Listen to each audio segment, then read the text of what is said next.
और जो आदर्श के लिए बलिदान किए हैं वो हम पूरा कर पाए इस देश में, ऐसा ही हमारा भी सपना है। हम इस व्यवस्था को बदलना चाहते हैं। हमारी इस बात की कोई तमन्ना नहीं है कि सत्ता में कौन आए कौन जाए, बीजेपी आए कांग्रेस चली जाए, कांग्रेस आए जनता दल चला जाए, जनता दल आए सीपीएम आ जाए, सीपीआई आ जाए। सत्ताओं को बदलने से देश में कुछ नहीं हुआ। 62 साल हमने करके देख लिया। बस इतना ही हुआ, एक नागनाथ दूसरा सांपनाथ, डसा दोनों ने ही इस देश की जनता। कुछ नहीं हुआ सत्ता परिवर्तन। अच्छे लोगों को भी हमने देख लिया उच्च व्यवस्था में बिठाकर, वो भी कुछ नहीं कर पाए।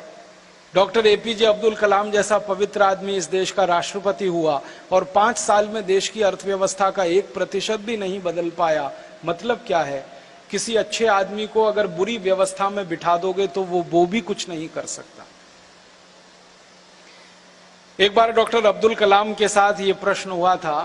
प्रश्न ये था कि आप बहुत पवित्र आदमी हैं, बहुत ईमानदार आदमी हैं, बहुत कर्मठ आदमी हैं, बहुत देशभक्त आदमी हैं। आप राष्ट्रपति भवन में चुनकर आए हैं तो कम से कम अंग्रेजों के जमाने की कुछ व्यवस्थाओं को बदल दीजिए। तो क्या करना है?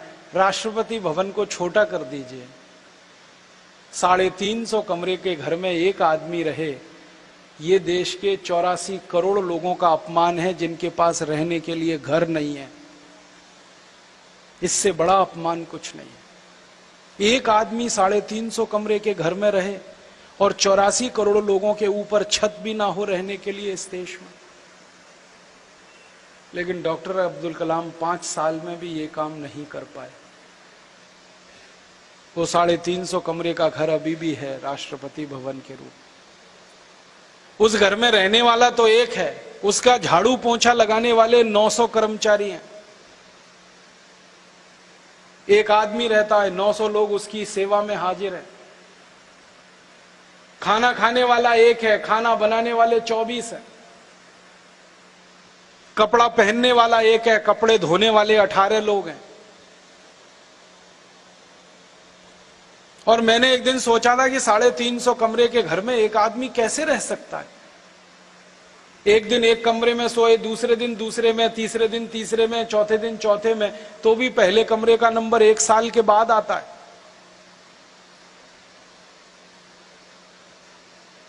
राष्ट्रपति भवन की सुरक्षा में 900 गार्ड लगे हुए हैं दिल्ली पुलिस के, 1500 जवान लगे हुए हैं अदर सिक्योरिटी फोर्सेस के।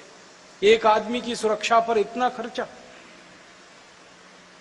राष्ट्रपति भवन का साल का खर्चा 350 करोड़ रुपए का है। हिंदुस्तान के 84 करोड़ इतना खर्चा नहीं कर पाते पूरे साल में, राष्ट्रपति अकेला करता है। क्या जरूरत है इसकी? क्यों नहीं छोटा किया जा सकता ये राष्ट्रपति भवन? क्यों नहीं अधिकारों में कमी लाई जा सकती? क्यों सुरक्षा पर इतना फालतू खर्चा है? कहते हैं जी राष्ट्रपति विशेष है, तो हम सब मूर्ख हैं। 115 करोड़ हम विशेष नहीं है, वो एक ही आदमी विशेष है। हम सब क्या अविशेष हैं? जो लोग राष्ट्रपति को चुन रहे हैं वो सब ऐसे ही हैं, साधारण, और राष्ट्रपति जिनसे चुनकर जा रहा है वो विशेष हो गया। और राष्ट्रपति का ही खर्चा नहीं है, प्रधानमंत्री का, उप प्रधानमंत्री का, वाणिज्य मंत्री का, वित्त मंत्री का, मंत्रियों का खर्चा हजारों करोड़ में है। जितना विकास पे खर्च नहीं होता उससे ज्यादा तो इन मंत्रियों और अधिकारियों पे खर्च होता है। मैंने एक दिन पूरे हिसाब निकाले थे, राज्य सरकारों के मंत्री, राज्य सरकारों के अधिकारी, राज्य सरकारों में एमएलएस, केंद्र सरकार के मंत्री, केंद्र सरकार के अधिकारी और केंद्र सरकार के एमपीज, इनका पूरा साल का खर्चा 3,21,000 करोड़ का है। और हमारे लोगों के विकास का साल भर का खर्चा मुश्किल से 1 लाख करोड़ रुपए का है। लोगों पे खर्चा 1 लाख करोड़ कंधों पर। क्या जरूरत है? इसको तो उठाकर फेंक देना ही पड़ेगा। इस व्यवस्था को तो अब बदल देना ही पड़ेगा। बहुत दर्द दिया है इस व्यवस्था ने, बहुत दुख दिया है, बहुत तकलीफ दी है। अब ज्यादा दिन हमसे बर्दाश्त नहीं होता, क्योंकि बर्दाश्त की भी एक सीमा होती है। वो सीमा अब लोगों की टूट रही है, धीरज लोगों का टूट रहा है। अब इसलिए लोगों का संगठन बने, ताकत खड़ी हो इस व्यवस्था को बदलने के लिए। हम वही कोशिश कर रहे हैं भारत स्वाभिमान की तरफ से। और पहला प्रयास हमारा ये है कि लूट का पैसा जो नेताओं ने रखा है अपने नाम से, ये भारत में वापस आए। आप बोलेंगे कैसे आएगा? 4 रास्ते हैं इसके आने के।